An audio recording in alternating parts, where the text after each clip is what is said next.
I'm Mr. Haig, and I will be reading chapter 26. Outside, the rain had stopped, and the clouds had gone away, and the sky was so clear it seemed like I could see every star ever made. I walked all the way to the back of Gloria Dump's yard. I walked back there and looked at her mistake tree. The bottles were quiet. There wasn't a breeze, so they were just hanging there. I looked at the tree, and then I looked up at the sky. "Mama," I said, just like she was standing right beside me, "I know 10 things about you. And that's not enough. That's not near enough. But Daddy's going to tell me more. I know he will, now that he knows you're not coming back. He misses you, and I miss you, but my heart doesn't feel empty anymore. It's full all the way up. I'll still think about you, I promise, but probably not as much as I did this summer." That's what I said that night underneath Gloria Dump's mistake tree. And after I was done saying it, I stood just staring up at the sky, looking at the constellations and planets. And then I remembered my own tree, the one Gloria had helped me plant. I hadn't looked at it for a long time. I went crawling around on my hands and knees, searching for it. And when I found it, I was surprised at how much it had grown. It was still small. It still looked more like a plant than a tree. But the leaves and the branches felt real strong and good and right. And I was down there on my knees when I heard a voice say, "Are you praying?" I looked up. It was Dunlap. "No," I said, "I'm not praying. I'm thinking." He crossed his arms and looked down at me. "What about?" he asked. "All kinds of different things," I said. "I'm sorry that I called you and Stevie bald-headed babies." "That's all right," he said. "Gloria told me to come out here and get you." "I told you she wasn't a witch." "I know it," he said. "I knew it all along. I was just teasing you." "Oh," I said.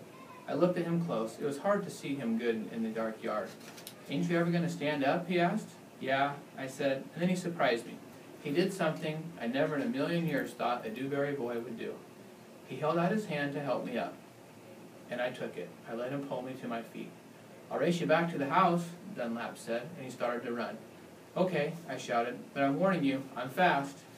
We ran, and I beat him. I touched the corner of Gloria Dump's house right before he did.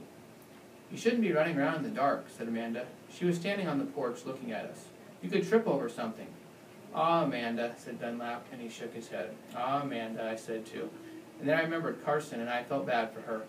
I went up on the porch and took hold of her hand and pulled on her. "Come on," I said. "Let's go inside." "India Opal," Daddy said when me and Amanda and Dunlap walked in, "are you here to sing some songs with us?" "Yes, sir," I said, "only I don't know what that many songs." "We'll teach you," he said. He smiled at me real big. It was a good thing to see. "That's right," said Gloria Dump. "We will." Sweetie Pie was still sitting in her lap, but her eyes were closed. Care for a litmus lozenge?" Miss Franny asked, passing me the bowl. "Thank you," I told her. I took the litmus lozenge and unwrapped it and put it in my mouth. "You want a pickle?" Otis asked, holding up his big jar of pickles. "No, thank you," I said. "Not right now." When Dixie came out from underneath Gloria Dump's chair. He sat down next to me and leaned into me the same as I was leaning into my daddy. And Amanda stood right there beside me, and when I looked over at her, she didn't look pinch-faced at all to me. Dunlap cracked his knuckles and said, "Well, are we going to sing or what?" "Yeah," Stevie echoed. "Are we going to sing or what?" "Let's sing," said Sweetie Pie, opening her eyes and sitting up straight. "Let's sing for the dog."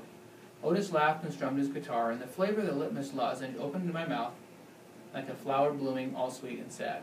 And then Otis and Gloria and Stevie and Miss Franny and Dunlap and Amanda and Sweetie Pie and my daddy all started to sing a song, and I listened careful so I could learn it right.